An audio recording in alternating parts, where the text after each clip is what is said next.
Hello guys, আসসালামু আলাইকুম। সবাই কেমন আছেন? আজকে আমি আপনাদের জন্য নিয়ে আসছি বেবি শর্ট প্যান্ট। সো এটা কিভাবে কাটিং করবেন এবং কিভাবে সেলাই করবেন আজকে পুরো ডিটেলস আমি আপনাদেরকে দেখাই দিচ্ছি। আমি আধা গজ পরিমাণের কাপড় নিয়েছি। আমার কাপড়ে 17 ইঞ্চি, প্রায় 1 ইঞ্চির মতো কাপড় কম। এখন আমি কাপড়টিকে 4 ভাঁজে ভাঁজ করে নিয়েছি, একটু করে আয়রন করে নেব।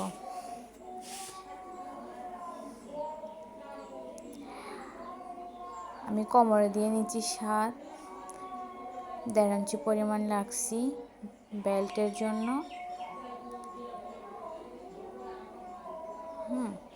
বেল্টের পরিমাপ থেকে আমি 9 ইঞ্চি পর্যন্ত সিলেক্ট করে নিচ্ছি। এখন আমি একটু রাউন্ড শেপ করে নেব।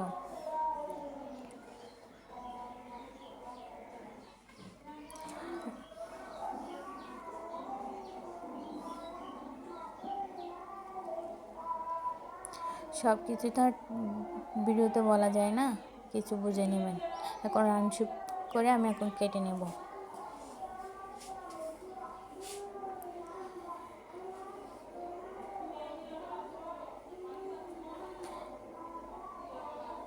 ওকে, আমার কাটিং করা শেষ। এখন যে বাকি অংশ কাপড়টা আছে সেটা আমি প্যান্টের নিচে মোহরে দিয়ে কুচি দেব। এখন আমি সেলাই করতে বসবো। প্রথমে আমি কাপড়টিকে খুলে দুই পাশের সাইড অংশ সেলাই করে ফেলছি। তারপর আমি পা দুইটা সেলাই করব, যা সবাই বলে মোহরি, সেটা এখন আমি সেলাই করে ফেলবো। সব সময় ডাবল সেলাই দেওয়ার চেষ্টা করবেন। এখন আমি বেল্টে লাগার জন্য কোমরের পাশগুলো সেলাই করে ফেলবো। সো সবাই আমার ভিডিওটি যদি ভালো লেগে থাকে অবশ্যই আমার চ্যানেলটিকে সাবস্ক্রাইব করে দিবেন। আর আমি হচ্ছে একজন নতুন কন্টেন্ট, কিন্তু আমার হয়তো কিছু ভুলবশত হতে পারে, সবাই কমেন্ট দৃষ্টিতে দেখবেন। এখন আমি কোচে দেওয়ার জন্য নিজের সাইডটা সেলাই করে ফেলছি পুরা। এখন আমি এটাকে দুই ভাগে ভাগ করে মাছ বরাবর কেটে ফেলবো। কেটে আমি দুই পাওয়ার জন্য সুন্দর করে সেলাই করে নেব। তারপর আমি মাছ বরাবর সিলেক্ট করে কাটিং করে নেব। এখন আমি এক মুহুরিতে কোচে লাগা শুরু করে দিয়েছি। আমার এখন কুচি লাগা ডান হয়ে গেছে। এখন আমি অন্য মুহুরিতে এখন আরেকটা কুচি লাগিয়ে দেব।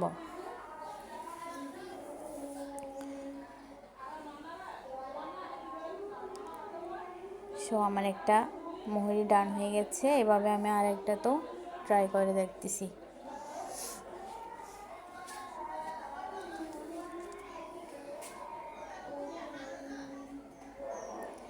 ওকে, ডান হয়ে গেছে। সব সময় ডাবল সেলাই করতে চেষ্টা করবেন।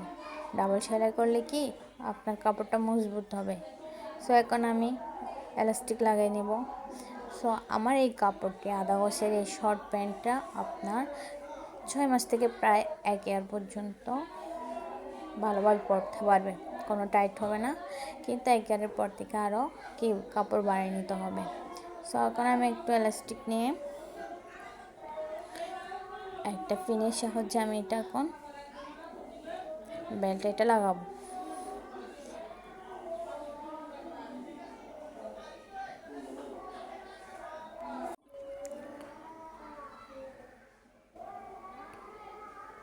তো এখন আমি এটা যে সেলাইটা বেল্টের জন্য আগে করে রাখছি এটার ভিতরে প্রবেশ করে আমি এটা কি করব, বেল্টটা লাগাবো।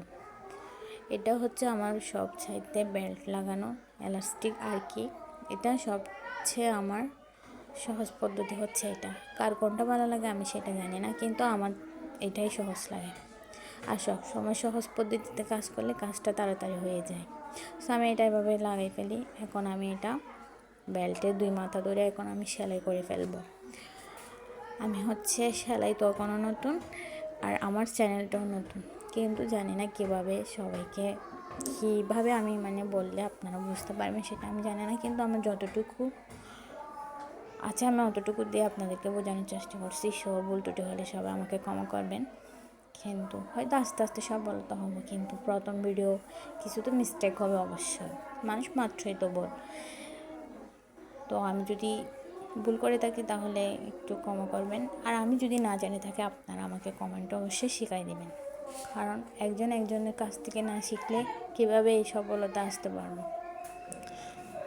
তো আমি এখন 2 মাথা ধরে সেলাই করে দিছি, বেল্টের 2টা মাথা ধরে আমি এখন সেলাই করে দিচ্ছি। এখানেও ডাবল সেলাই করতে চেষ্টা করবেন। তারপর আমি চারিপাশে কাপড়গুলো এভাবে কুচিগুলো মিলাই দিব, মিলাই দিয়ে আমি এখন মাছ বরাবর সেলাই করে ফেলবো। বেল্টটা টেনে টেনে সেলাই করতে হবে, না হয় কী হবে, আপনার বেল্টগুলো কুচকাই থাকবে, ঠিক আছে। সো আমার ভিডিওটি ভালো লাগলে অবশ্যই কমেন্টে জানাবেন, আর আমার চ্যানেলটিকে সাবস্ক্রাইব করে দেবেন। সবসময় ডাবল সেলাই করবেন, সবসময় ডাবল সেলাই করলে কি আপনার কাপড় বেল্ট সব কিছু মজবুত থাকে।